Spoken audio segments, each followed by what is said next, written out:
standing ovation for Henry Aaron. So the confrontation for the second time. Aaron walked in the second inning. He means the tying run at the plate now. So we'll see what Downing does. Al at the belt delivers, and he's low. Ball one. And that just adds to the pressure. The crowd booing. Downing has to ignore the sound effects and stay a professional and pitch his game. 1 ball and no strikes. Aaron waiting. The outfield deep and straight away. Fastball is a high drive into deep left center field. Buckner goes back to the fence. It is gone.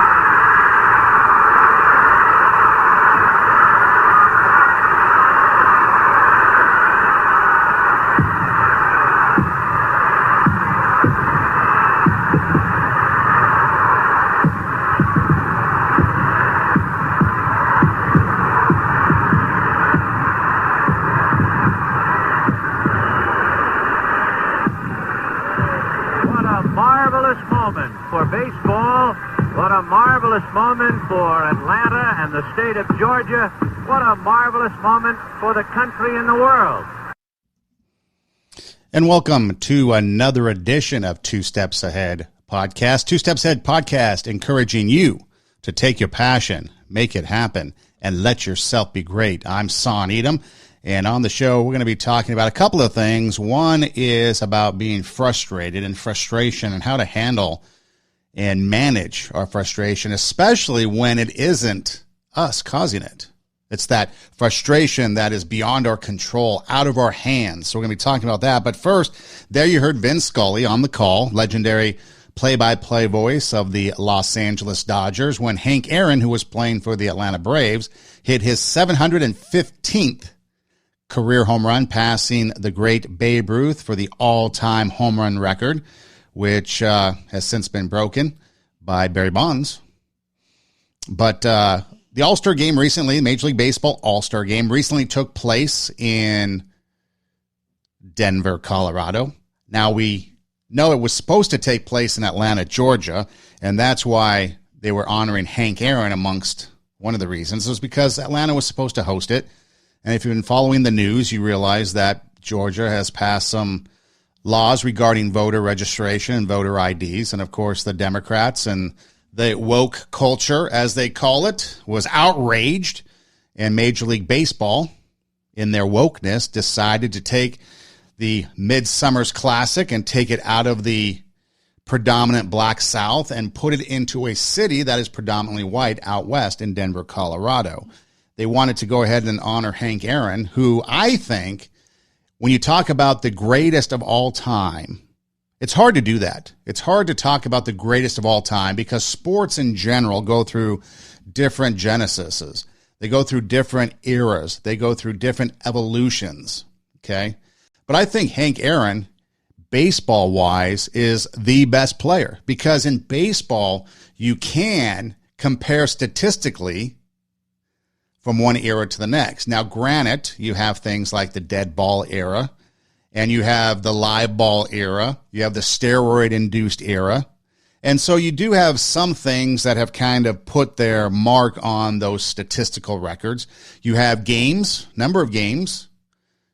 Baseball used to be 154. Now it's 162 games a season. Now they're thinking of, cutting it back. So you do have things like that. You also have player longevity, healthness, fitness, wellness that has come into play in modern baseball that allows athletes to extend their careers. You also have medical advances, Tommy John surgery, arthroscopic surgery, things that used to cause career-ending injuries can now be fixed. And then sometimes, like Tommy John surgery, can make you a stronger, better pitcher. Well, maybe not better, but stronger and faster.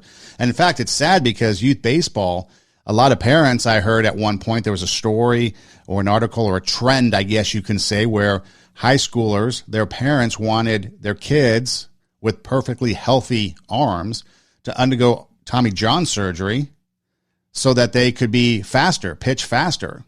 And Tommy John surgery is basically Tommy John, the pitcher, was the first guy to have undergone this operation. That's why it's the Tommy John surgery. But basically, it takes tendons from one part of the arm, puts it into another part of the arm when that arm has been damaged from excessive throwing. And a lot of times people have had better results when you've come back from Tommy John surgery. It takes a couple of years to really get back into the groove. And so a lot of sick, twisted parents out there wanting their kids to undergo this. But so anyways, baseball, obviously, like all other sports, have undergone all those changes and things. But when you look over the annals of time, Hank Aaron, I think, to me, is by far the greatest. He, at one time, when he retired, had 755 career home runs, so he was the all-time home run king upon his retirement. He still is the all-time RBI king with 2,297 runs driven in. I'm not going to get geeky on you and go rotisserie and present all these stats, but it's fascinating because, again, he played back in the 70s, and he retired mid-70s, I believe it was, maybe late 70s, by the time he really finished, because they sometimes spend a couple of years. But I think 1976, though, I think was his final year. So he still has the most RBIs of any player that's ever played the game in its 100-plus year history. He has the most total bases, almost 7,000. He's got an average of 305, a career batting average over 300, which was phenomenal considering the era that he played in. And then you go through the rest of the stats, and it's, almost 4,000 hits in the Hall of Fame. And again, I think proven to be the all-time because there's so many different categories that he is in the top 5, maybe top 10 still in baseball, 240 stolen bases. And it's just sad that Major League Baseball, when watching the All-Star Game, so getting back to the All-Star Game, so I watched the All-Star Game. It's not a political rant about the All-Star Game and the wokeness and all that. It's just, that's fact. That's just the fact of what happened. But it's sad to think that when they were doing the tribute and they put out 44, which was Hank Aaron's number in right field on the stadium, on the turf there, the grass there at Coors Field, it was kind of sad that it wasn't in Atlanta because that is where Hank Aaron played for all those years. He played 2 years with the Milwaukee Braves before they moved to Atlanta and then 21 years in Atlanta. And it's sad to think that because of everything that goes on and because some people want to be politically correct, they want to be woke, they want to do whatever, that they ruin it. They ruin it for the people of Atlanta. They ruin it for Major League Baseball, the fans, and they take it, and it just seemed as if it was empty. Hank Aaron's wife was brought out, presented with some gifts, and it was just empty to think that this was in Coors Field. And it wasn't at the stadium there in Atlanta, which when he was playing was Fulton County Stadium. And when Vin Scully was on the call of that famous 715th home run, it was at Fulton County Stadium, the launching pad, as they called it. Many great players from Atlanta, Bob Horner at the corner, And so anyway, so it was just kind of sad watching the All-Star game. Then I watched a couple of innings because Ohtani, the Angels pitcher / hitter, was expected to have a big weekend. He was in the home run derby, did not get out of the first round, although it did go into like triple overtime. And then he pitched perfect inning and then got to bat. But so, as a big baseball fan, it's getting to the point where sports in general, but now baseball, you're starting to do away with a lot of the traditions and customs, even the uniforms. It used to be cool to see all the different players intermix in their own uniforms. And now they have like one uniform for both teams. And it looked like, some beer league softball team was out there playing. So it was just kind of sad, the state of baseball. But I'm glad they honored Hank Aaron. I'm glad they gave him his props because he is, I think, by far the greatest baseball player ever to play. If you have to pick one. You look at other sports, and other sports, you have the argument in basketball where they say Michael Jordan is the all-time greatest, right? And we played some Michael Jordan stuff. Others might say Kobe. Michael Jordan gets a lot because he won 6 championships. But if you went by that, wouldn't you have to say Robert Horry? Because he had 7 championships. Or maybe Bill Russell, go back to the 60s. He has 11 championships. And see, I think you can't really pick one because I think Michael Jordan was the most hyped. He came in at the right time. The shoe deals with the Air Jordans and everything just kind of clicked to make him very popular. By far, he's the most popular player. But anyway, so I was just looking over the All-Star game, kind of watching that and seeing just how sad it's become that politics, sports, it seems like the fun is being sucked out of America in all aspects. And then we can't just sit back and enjoy something for what it is. We can't just enjoy the accomplishments.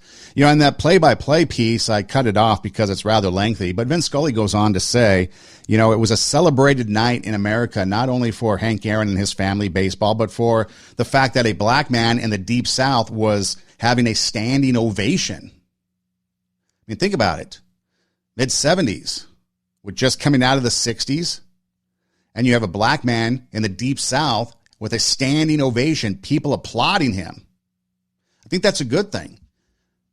I think that's what it's like to be when you're an American and you're just left to celebrate the accomplishments of people without the political pressure being put upon you.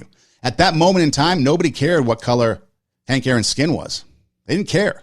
They were celebrating a moment in baseball. They were celebrating a moment that was a momentous moment on top of that.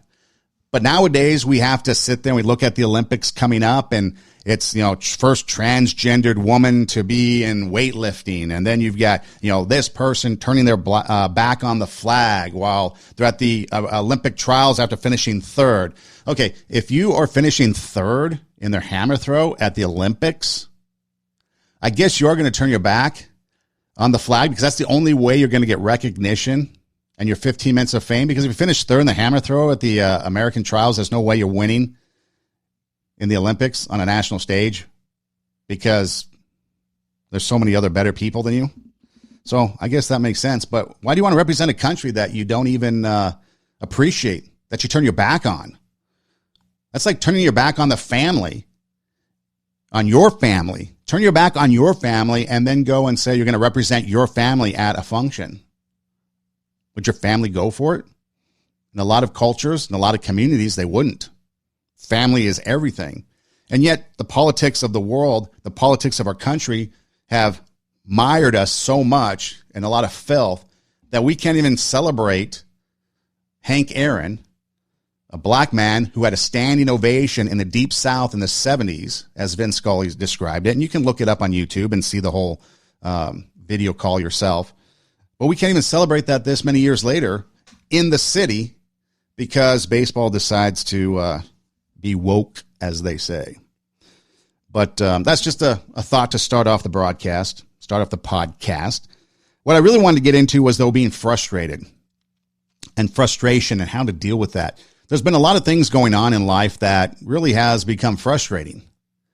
I had, for example, a shipment, a sizable shipment that I wanted sent halfway across the country. And so I contacted and decided to use a shipping company / trucking company to come pick up my goods, deliver the goods, and then I'd be happy. And so through all the busyness of the transaction, there's paperwork, contracts, etc., you get, a 7 to 10 day delivery time frame. So it's been well over 7 to 10. In fact, it's been over a month. And in fact, we're approaching almost 40 days since I've had that delivery completed. And it's the frustration of, you're in the trucking business. And when I call to find out the status of my shipment, you tell me that you don't have a truck available to ship my stuff. So my stuff is in a storage unit in North Las Vegas.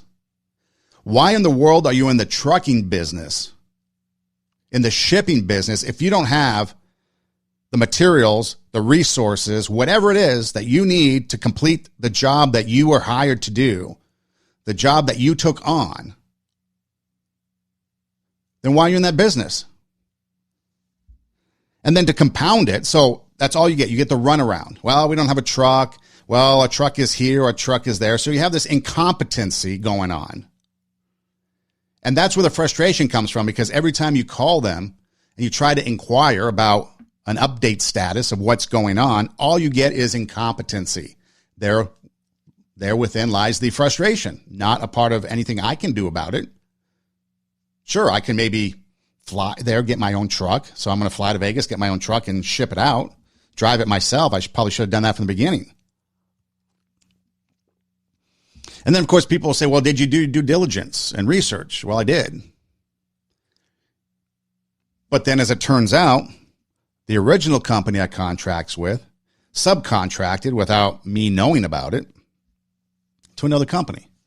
So instead of just being upfront and telling me the whole thing, these companies are out there and they're acting on their own, doing their own thing.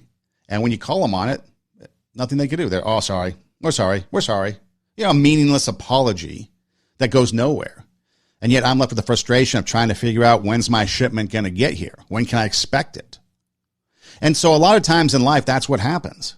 So then let me continue, if I may, with my diatribe. So because it's been such a delay in my shipment that I now have to, when it ever arrives, put it into storage.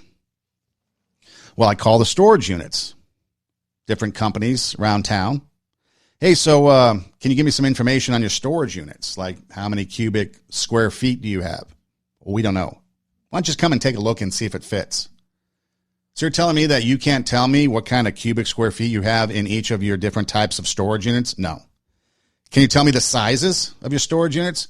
Well, we have a few that are kind of like, you know, a bedroom, maybe one that's kind of like the size of maybe a living room. So you can't tell me the feet, like 10 by 20. Well, you can come take a look at it if you want. So you're in the storage business and you can't tell me anything about the units that you have. And this happened more than one time. So it's like we've gotten stupider as we progressed. I mean, could you imagine going to the dentist or to the doctor's office and being like, hey, what's wrong, doc? Well, there's something wrong in there and, you know, we'll get some stuff in there and figure it out. No. You'd want to know exactly what's going on, what's exactly the process to fix it or to make you better, and you want everything laid out. You wouldn't settle for incompetency. But in other things we do. And that's where the frustration for me comes, because then people will say, hey, you just need to relax and, you know, that's just how it is. But when we're talking about raising the standard, if you've been with us before, you can go back and listen to, I believe it's episode 65 in our podcast list. You can find it on YouTube, or you can find it on SoundCloud, or you can just go to the Two Steps Ahead podcast Instagram page, click the link in the bio, and there's some options there, Pandora, Spotify, etc. But you sit there, and when you listen about raising the standard, we have to raise the standard and have high expectations and not allow lower expectations to dictate to us. So if I hired you to do something like move a shipment of goods, I expect it to be done on time and according to what the contract says. And if it doesn't, well, then you have consequences for that, right? Isn't that fair? Isn't that how you do business? I go to the store, I buy something, I pay with my money, I get the goods. If it's a bad product, I take it back.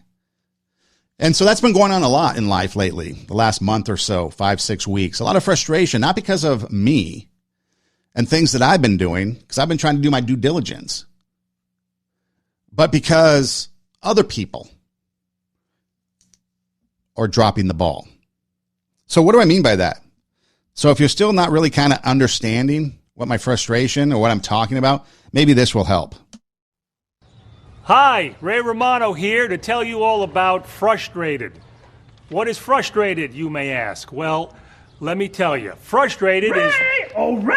Is that you? Oh, Raymond, it is you! Oh, I am so happy to see you. Well, hi, Grover. I'm happy to see you too, but I'm a little busy right now. I was just about to tell everyone about... Pineapples! And I will help you. Be right back. What, pineapples? Wait, no, I'm not here to talk about pineapples. I'm here to talk about Frustrated.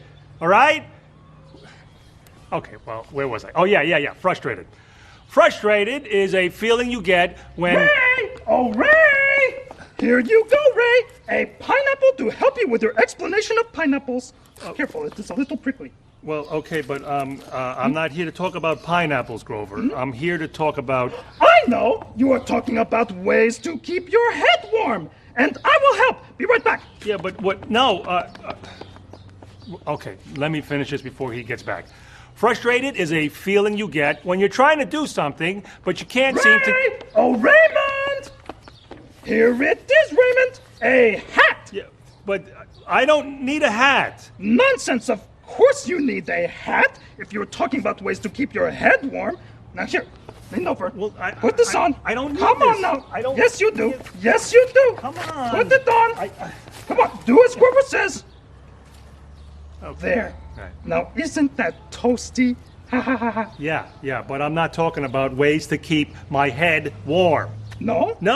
No, I'm talking about... Cheese balls! Be right back! Well, look, I just want to talk about frustrated, okay? Please let me... Oh. All right, let me do this, quick. Frustrated is a feeling you get when you try to do something, but no matter how hard you try to do it, you just can't Here get you it... are, Ray! A tasty, yummy, nut-covered cheese ball. Always happy to help a friend. Yeah, There but you are. you aren't helping me, Grover, okay? Because I'm not here to talk about pineapples or hats or cheese balls. I'm talking about frustrated. Frustrated? Yes, frustrated, but I can't talk about frustrated because every time I try to talk about frustrated, you interrupt me and it gets me frustrated. You are frustrated? Yes. So I helped! Oh, I helped you show everybody frustrated, didn't I? Oh, this is wonderful! Yeah, I guess you did. No need to thank me, Raymond. It is all part of being a cute and fuzzy monster. Now put your head back on before you catch cold. So it's all those cute and fuzzy monsters that come our way. They're Ray Romano on Sesame Street, giving us a lesson on frustrated. But that's what happens in life. And so a lot of times what happens when we get frustrated, we throw up our arms, throw up our hands. Some of us wave them in the air like we just don't care. But we just throw up and give up. Like nothing I can do about it. This is just life's circumstances. This is just life's happenstance. I lose a job. I can't do anything about it. Need a shipment. It's been 40 days. Can't get it. We give up. But that's when we really got to dig in and keep going. We can't just give up because the frustrations will always come. You know, I think about those, I might be dating myself, but remember those toys that used to have like that ball, the kid toys, that toddler, and inside were the different pieces. And then the ball was made up of like a square, a star, a triangle. You know, maybe nowadays they have a plank and you try to put the, square peg through the round hole. And it doesn't work, and you see the little toddler sitting there trying to put it in, trying to figure it out, and sometimes they get frustrated and they just give up. Some will throw a tantrum and chuck it across the room. Others sit there and try to figure it out until someone comes along and then shows them the solution, Or on social media, there's these videos going around about a dog with his nose pressed up against a fence and the dog's ball, just out of reach. And the dog is sad and sitting there. And the slogan or the words on the screen says, "This would be sad if not for this." And then as the camera pans out a little bit, just maybe 2 feet over, there's an open gate. So all the dog has to do is just go around and the open gate and get the ball. But instead it's just fixated on that problem. Probably was frustrated, digging. Couldn't get there. So now they just gave up and they're just looking forlongingly at the ball, just out of reach beyond the snout, tempting and teasing.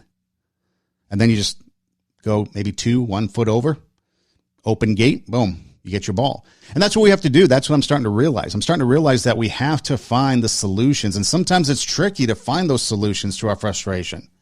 Obviously, I'm taking steps to resolve the conflict that I'm dealing with the frustration with the trucking company and so forth. And obviously I didn't just give up on the storage units. I went and actually found somebody who was competent and provided the service that I needed and stuff, But when you go through life, you're going to come across these. How many times have I had a manager one time at a radio station who made a decision during the elections that basically cost us our ratings. And as our ratings were going down, we were getting blamed for the decision that he made.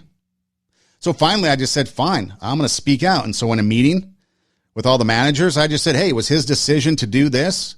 We're getting the blame for it, but it was his decision. It was a bad decision on his part. Yeah, sure, there was some blowback, but you know what? I'm not going to stand there and deal with their frustrations on something that wasn't my responsibility or my call. That's bad management. And that's beyond our control. So what can we do? We got to maybe sometimes draw attention to what the problem is. Remember the old adage? I think there was a story that about the kid over in Amsterdam. Amsterdam is below sea level, so they built all these what they call dikes around the city to keep the waters back, okay? Kind of like New Orleans is below water, right? And so they have the different mechanisms up, the barriers up to keep the water back. So as the story goes, somebody's walking by and they see a leak in the dike in Amsterdam, and so he sticks his finger in it to keep it from leaking. Fix the immediate problem, but now what's he going to do? Stand there for the rest of his life? Or should he have gone and got somebody, brought them back, and corrected the problem, fixed the problem permanently? And that's what happens. We come across people that are going to always cause us frustration. We're going to come across scenarios that are going to be frustrating. We're going to come across things that we can't control.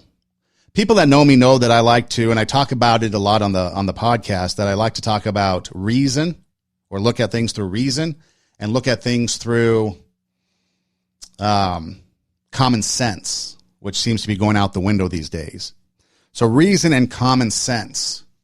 Let's talk about that for a moment. But first, I just want to take a moment to remind you that this is Two Steps Ahead podcast, encouraging you to take your passion, to make it happen, and let yourself be great. You can find us on Instagram at TWO, Two Steps Ahead podcast. You can also find my personal Instagram at Edom Rocks, EIDEMROCKS, Edom Rocks. And if you go there, there's a link in the bio, and you can click on the link, and it brings up options for you to watch the show. There's YouTube, there's SoundCloud, and there's Pandora, Spotify, Swag Shop, things like that. You can also subscribe to our YouTube channel or SoundCloud. You can find us anywhere you listen to podcasts. And we're also, like I said, on YouTube and SoundCloud, the two main things. Also, if you go to our website, radiowarp.com, we're about to launch a new website. It's going to be one-stop shopping. But Radio Warp, W-A-R-P, radiowarp.com is go there. It's going to be launching really shortly soon, in a short amount of time. And it's, everything you're going to need is going to be right there at radiowarp.com. And also we have the apps. So if you go to your phone app, and you search in your store, your app store, Radio Warp app, A-P-P, Radio Warp app, we pop up, download, and you can take us with you on the go. And so Two Steps Ahead podcast, encouraging you to take your passion, make it happen, and let yourself be great. So when we talk about, reason, and we talk about common sense, that's the thing that frustrates me the most, is because when you're taking care of things in life on our end, that's what we can control. We can control the things. We can do our due diligence. We can make sure that all the things around us are working out, that we have it planned, that we've plotted it out. We have our strategy. People say that, failing to plan is planning to fail, right? So we don't want to plan to fail because nobody likes failure. If you listen to a lot of athletes, like one time we played a clip a number of shows ago about Kobe Bryant talking about his first year or two in the league. And he was talking about the failures that he was having, like, for example, on his jump shot, if he was falling short, not making it to the basket, hitting the front of the rim, he knew that he had to get leg strength, get more spring in his jump shot. So he didn't panic about missing all those shots. Instead, he understood what the problem was. A lot of people could get frustrated. I'm missing these shots. My percentage is low. I'm not scoring. But instead, what Kobe did was he understood what the problem was. Leg strength. So in the off season, he worked on leg strength, did whatever he needed to in the weight room, in the gym, increase leg strength, improve jump shot. And he worked, had a work ethic to overcome that. Next thing, what's the next problem? Okay, instead of being frustrated at it, what's the root cause of it? Let's solve it, fix it, and move on. And so instead of getting frustrated, instead of just throwing our hands up, what can we do? What can we do to correct the issue? What can we do to solve the problem? What can we do to fix it? And the other thing that comes with that is patience. Because oftentimes when it's something that isn't our control, it's easy to fly off the handle. It's easy to get mad. It's easy to reach through that phone and rip someone's head off. Because that's what we want to do. That's what I want to do. I want to go in and through the phone and rip someone's tongue out for telling me all these, basically what it comes down to is lies. But then on the flip side, it's like, you know what? Whatever their incompetency is, however much of an idiot they are, don't know what they're doing, I'm still going to kind of control myself as much as I can. I'm going to act in a manner that's still professional, respectful. There'll still be consequences on their part because you can't let someone get away with things. If someone's taking advantage of you, you're going to make sure that they understand that.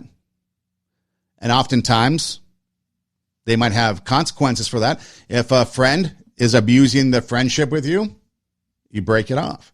In relationships, if someone's taking advantage of you, you break it off, right? Someone tells you they're going to call you or something, and it doesn't happen, you eventually give up, right? Because you're tired of it. Even though you might be frustrated with them, and I'm sure I've made people frustrated when it comes to the phone and communication. Not intentionally, though. But sometimes that happens, and so you might cut me off, which I completely understand. But it also comes down to the choices that we make. What are the choices that we make in life, and how does that affect us? The definition of a disability is something that will hinder you from being able to do something. I think, though, the greatest disability is not having no arms and no legs. The greatest disability is your mind, the choices that you make. The question is, are you going to make the right choices? Are you going to make the choice to have your life in its right perspective? Are you going to make the choice to get up instead of give up? Are you going to make the choice to dream big? There is no greater disability that we have in our life than to make the decision to give up. Because once you give up, then there is no hope. But until you give up, there is that hope. See, until you give up, you have hope. It's the choices that we make. It's the choices that turn our frustration into solving the problem or getting mad and making the situation worse. The choices we make takes the problem from them and puts it now on us. People lashing out. People making poor choices based on the frustration that they're feeling, right? So it comes down to choices. The choices we make. Now, Nick Vujicic, who was the one in that clip right there, he was born with no arms and no legs. No choice.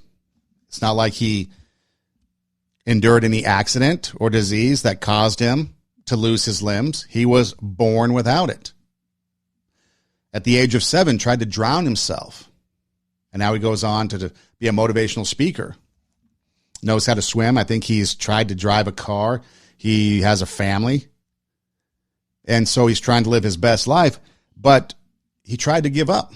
Now imagine if he had succeeded. And if you don't know much about Nick Vujicic, I don't know how to spell his last name, but you can type it out and a lot of things will come up. Sometimes we use his clips on the podcast.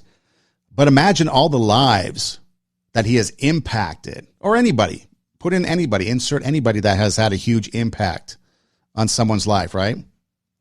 Imagine if he was able to be successful in taking his own life. He wouldn't have been here to tell us that the choices we make is the biggest disability of all. That we need to be persistent and not give up.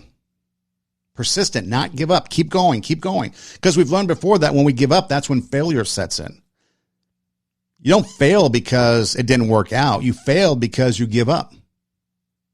And as long as you're striving, as long as you're moving forward, as long as you're making good choices, you're just learning another way not to do something, right? So we don't want to give up. We don't want to make bad choices because we want to have an impact on other people. We want that impact on other people to be a positive one.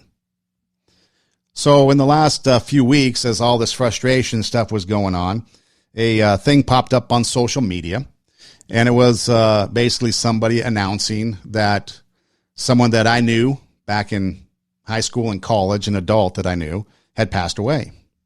And they invited me to join the social media page, the memorial page. People were posting and pictures and memories and things like that. And I was looking and thinking about that and reading all the messages and the impact he had on people, and how that impact that he had affected a lot of lives. Now imagine if, and I know his story. His story was that when he was younger, apparently a lot of people thought he was going to be headed towards some bad things. And a lot of people intervene, a lot of prayer, a lot of spiritual and religious things were on him, and talking to him and stuff like that, and basically brought him out of that, from my understanding. And then he went on to have a positive impact. So here he was at the crossroads, basically. And it was like, okay, if he goes down this path, all the influences that he's going to have is going to be negative. But if he goes down this path, like all of us, it'll be positive. And the impact that the others had on him, the influence is the word I'm talking about, looking for. The influences of these people that decided that they want him to get away from kind of like the dark side, stay away from Darth Vader. And they started to have a positive impact and a positive influence on him. And then he went on to have a positive influence. And so you're reading all these things, and it's pretty amazing. It's pretty amazing the impact he had on many people, even to this day. And some of them only knew him back in the college, only knew him back in the high school days when he was just beginning his mentorship lifestyle, his positive influence lifestyle. And sometimes it just takes one. So in our frustration, if we're dealing with somebody, maybe we have a positive impact on them. So instead of flying off the handle, being mad, yelling, and screaming, which sometimes we want to do, and by the way, sometimes it may be warranted. Think about that for a minute. But if we do it in the right way, we can have a positive impact on somebody. We can have an influence on somebody, maybe get them to raise their standard, realize that, hey, this person is going through some frustration because of what we are doing. I don't have answers for them. It's causing more frustration. And so maybe I need to up the game. Another quick story. So recently I was looking into different internet and cable services. And so I decided to go with one internet/cable company, a bundle and all that. And then there was a power outage, and power, internet, all that was gone for a couple of days. And so then I decided that, okay, it's probably best not to have the same, like forget the bundle. I should have separate. Maybe have, the TV and the cable one, and then maybe the internet with another company in case this happens again with severe weather and stuff. If this goes down, I'll still have this, vice versa, right? Well, just dealing with that whole thing became frustrating. Canceling service, changing service with the existing company I had. I spent 3 hours on the phone. All I wanted to do was just connect internet. That's it. It took 3 hours on the phone and 1 hour in the shop, and they still couldn't figure it out. And they still ended up getting it wrong. They still ended up canceling the wrong things, giving me the wrong equipment. So finally, what happened? I gave up. Why did I give up? Because in my pursuit of not giving up, I found another solution. Roku. It's not an advertisement. I'm not pitching Roku. But if you're my friend and you know about Roku and you knew about Roku and you didn't tell me about it, shame on you. I was talking to one friend of mine explaining the situation. I said, hey, I'm giving up on TV. I'm going to find an alternate. And I found Roku. And she was like, yeah, I've known about Roku. I used to have Roku. It's the greatest thing. Why didn't you tell me? I thought you were my friend. But it's the greatest thing. So I'm dumping it all together because their incompetency, they can't figure out how to cancel just half of my service. Internet TV. Cancel TV. Oh, I can't do that. Cancel internet. Oh, I can't do that. Confused all 4 or 5 hours later, a couple days into this thing, I look for alternatives. So I gave up on that. Now you're done. You lose my business. I found an alternative. So sometimes that happens. Sometimes when things go bad, if we do our due diligence and we continue and not give up, maybe then we do find something better. We do find a better solution, something that we might like more, a better job, a better scenario, a better person to hang out with, better friends, better music, whatever it might be. So I was able to find entertainment for a lot cheaper, be a lot more convenient. I don't have to worry about all those people.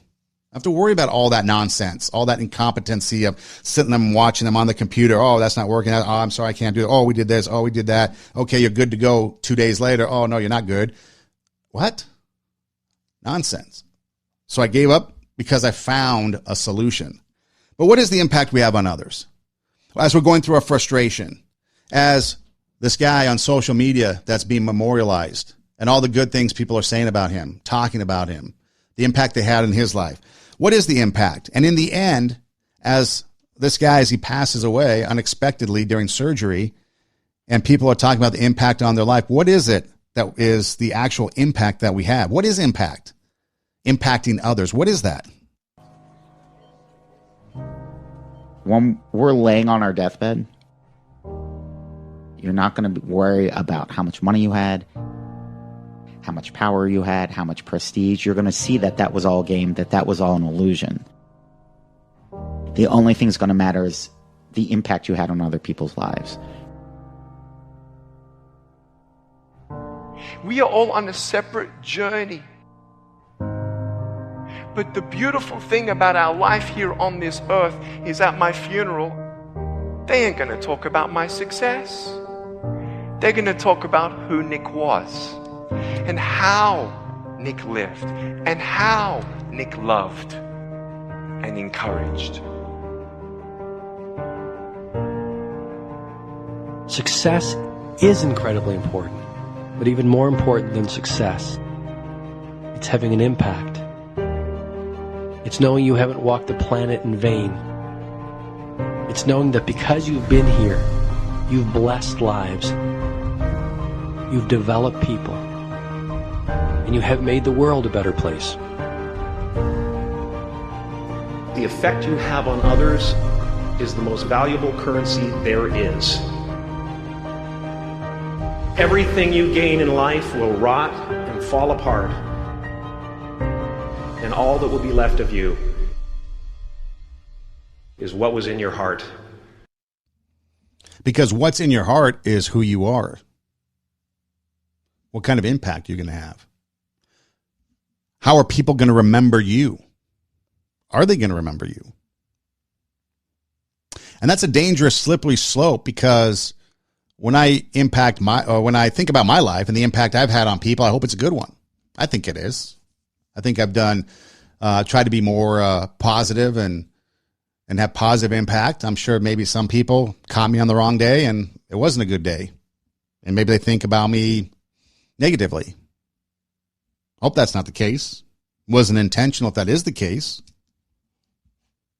But think about the impact people have on you, your influences, those around you, the TV shows you watch, the politicians that you listen to, news media, sports, your neighbors. And then how are you impacting them? The hardest thing to do is have a positive impact on somebody who is negatively impacting you. If someone is negatively impacting you, our instinct, our natural instinct is to be negative back.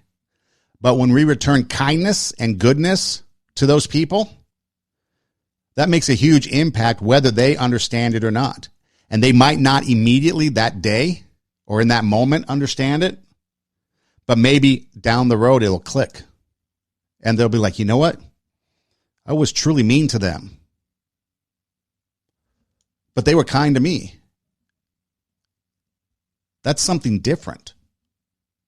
That's something that isn't normal.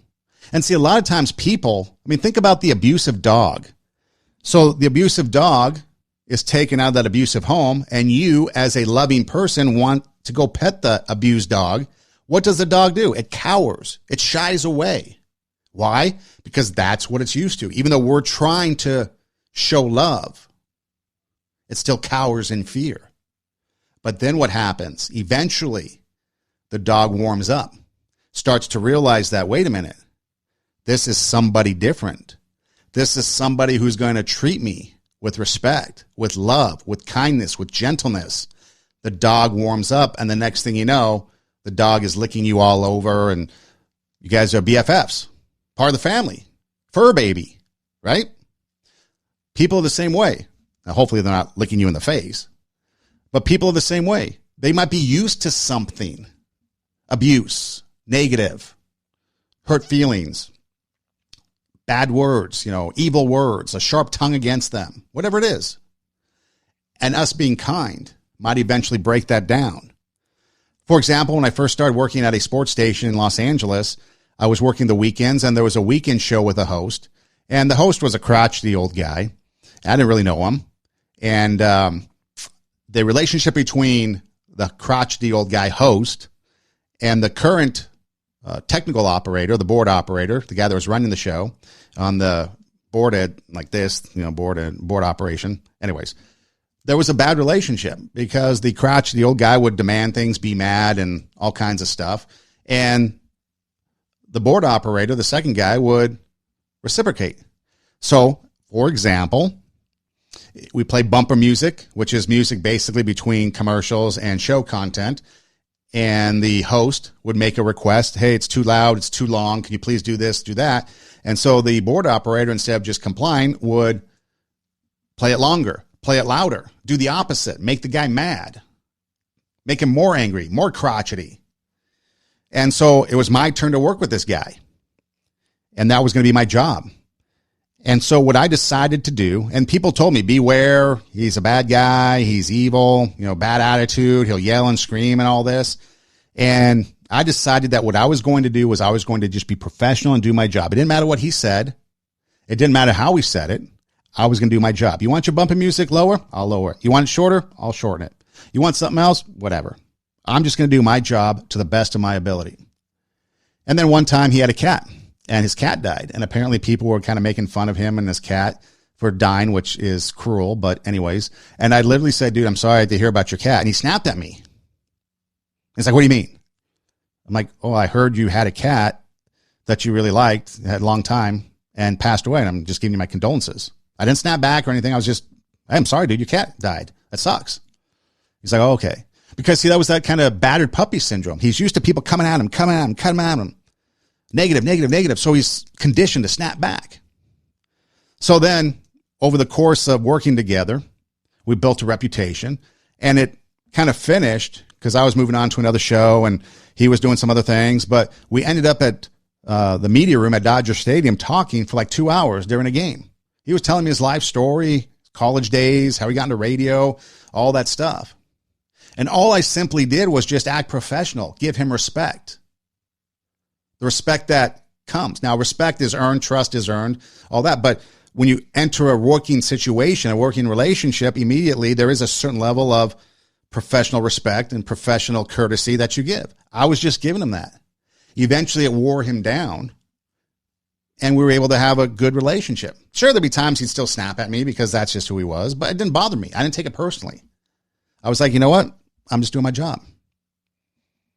And that's what we have to do. And so there, that kind of beaten puppy syndrome relationship changed, and he warmed up, started joking, laughing, telling me a story.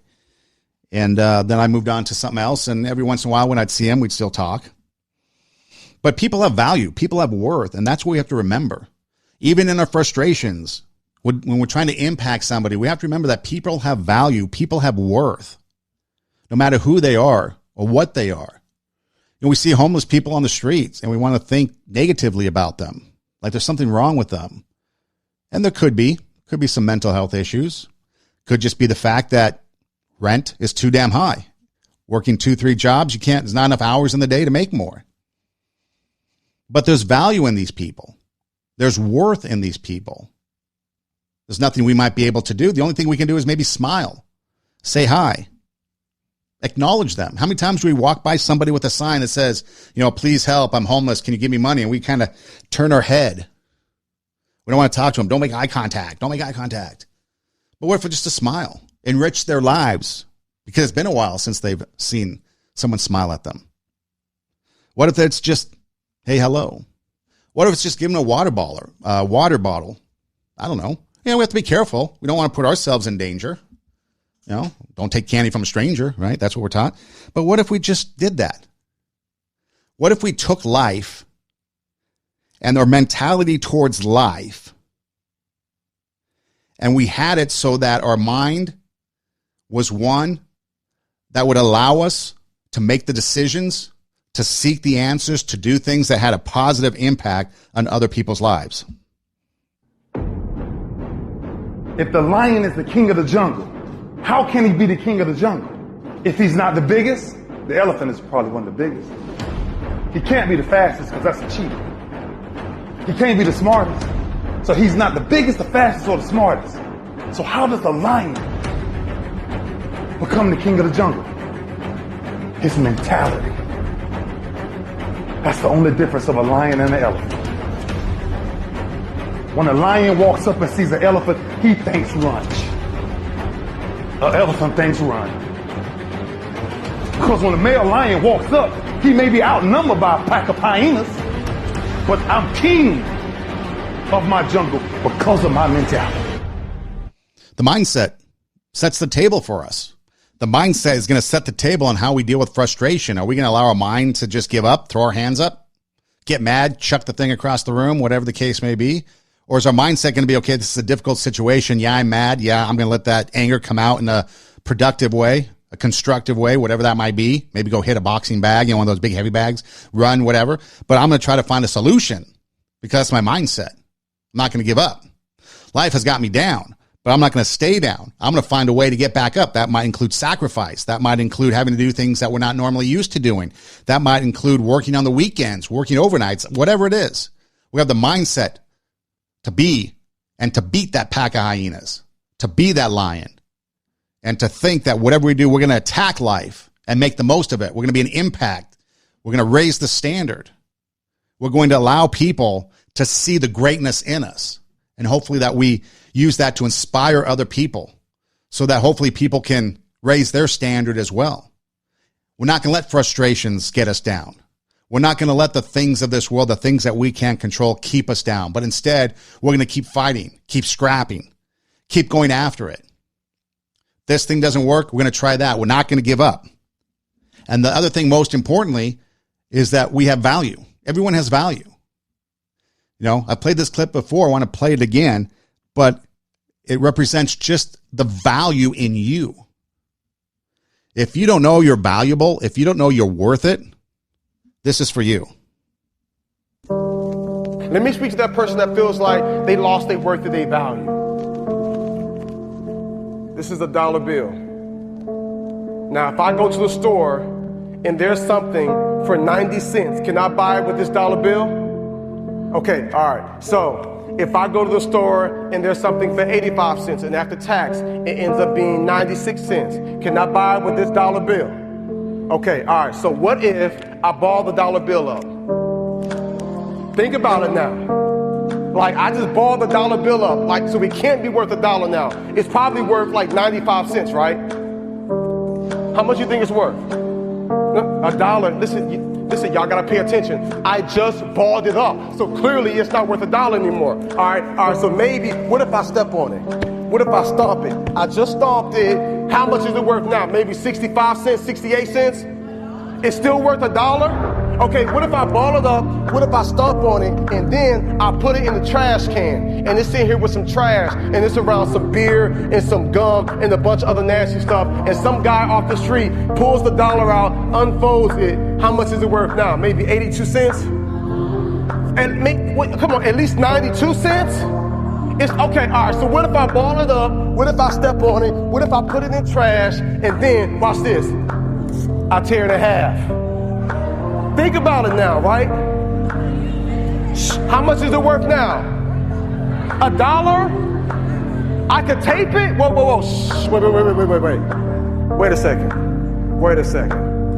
I just balled it up. I just stepped on it. I put it in trash. I pulled it out.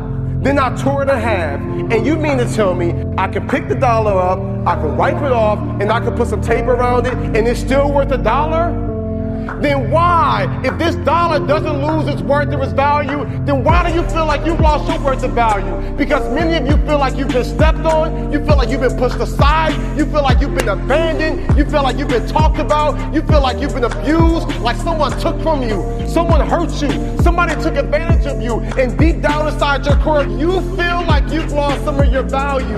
And I am here to tell you today that this dollar still has worth and value, because there were some men years ago who put value over this life and said that no matter what happens to it, it can still be taped back together, it can still be wiped off. And I am here to tell you that you were created and you're born and you're here and you have life and you have purpose and you have value. And though you've gone through some hard times and though you've experienced some depression and you might be wanting to hurt yourself and you might want to give up, I am here to tell you still got worth and value. And there is nothing that can happen that can take your worth and your value away. So what you got to do now is you got to pick yourself up. You got to dust yourself off and you got to keep moving. No matter what you've been through, no matter what you're going through, no matter what, you've got value, you've got worth. Don't give up. Don't ever give up. This is Two Steps Ahead Podcast. Two Steps Ahead Podcast, encouraging you to take your passion, make it happen, and let yourself be great.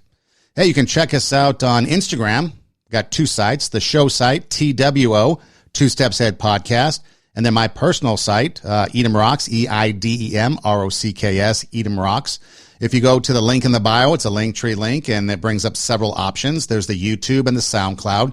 You can watch the show on YouTube. You can listen on SoundCloud. SoundCloud, you can actually download it and take it with you on the go. You can subscribe and never miss an episode. There's also other areas like Pandora, Spotify. You can listen to the podcast anywhere you listen to podcasts. Also, there's a swag shop, merchandise. So if you want some cool gear, you can check that out. RadioWarp.com is the website. It's relaunching shortly, and it might even relaunch before you even hear this episode. But RadioWarp.com, we're launching brand new website. It looks killer. One-stop shopping for everything Two Steps Ahead Podcast, everything Radio Warp. You can listen to RadioWarp.com. We're live Tuesday nights at 8 p.m. Pacific time, 11 p.m. Eastern time, and then it replays a couple hours later. And it also plays throughout the week. But if you go to RadioWarp.com, you'll see the schedules. And like I said, everything is right there on the website, one-stop shopping. So we're excited for that. And then there's also just cool music that plays, some 80s, some pop music, and some other content as well. So RadioWarp.com. You can also go to the App Store of your phone, whether it's Android or your Apple, and you can just put in Radio Warp, W-A-R-P, Radio Warp app, pops up, download, and take us with you on the go. Thank you for being with us. Thank you for listening. We love that you're a part of the show. We love that you listen. Thank you for your support. If you wouldn't mind sharing it out there, maybe sending it to a couple of friends, a couple of people that you know. Maybe if something impacted you, you can let them know about it, and maybe it impacts them. You can email the show and let me know what you think, your thoughts. twostepsaheadpodcast@gmail.com, TWO, twostepsaheadpodcast@gmail.com. And you can also just send me a direct message on Instagram as well. So again, thank you. Don't let your frustrations get to you. Don't give up. Don't ever give up. And remember, no matter what, you have value, you have worth, and you are definitely worth it. And if you're feeling that you're not, hit me up. I'll talk to you. Two Steps Ahead Podcast, encouraging you to take your passion, make it happen, let yourself be great, be kind, and we'll see you next time here on Two Steps Ahead Podcast.